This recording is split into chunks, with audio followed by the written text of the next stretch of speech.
Hejka! W tym filmiku chciałabym Wam pokazać, jak zrobić śliczne kolczyki w kształcie dyni. Są one bardzo proste w przygotowaniu, a potem idealne do noszenia w trakcie jesiennego sezonu. Do zrobienia takich kolczyków potrzebujemy wełny czesankowej. Jeżeli chcesz i umiesz, to możesz zrobić je techniką na sucho, czyli używając igły do czesanek.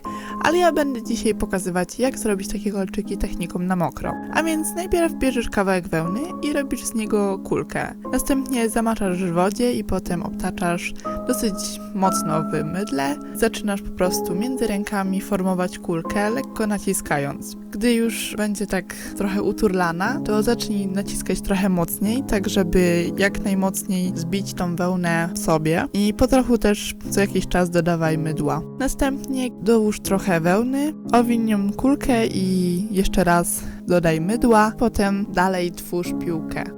Teraz zabieramy się za listka, bierzemy kawałek zielonej wełny, robimy kulkę i potem maczając w wodzie i mydle tworzymy listek. Trzeba trochę palcami go tak tą wełnę porozcierać i utworzyć listek. No i potem zostawiamy to do wyschnięcia. Jeżeli chcecie, to możecie podsuszyć suszarką.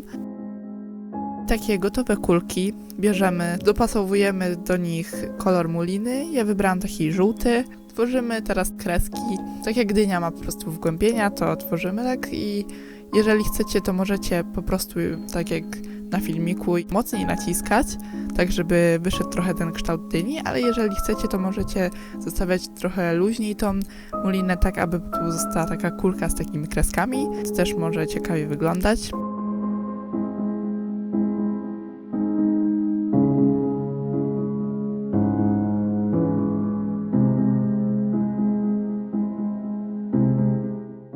Następnie przyszywamy listek, zostawiając kawałek tej muliny u góry.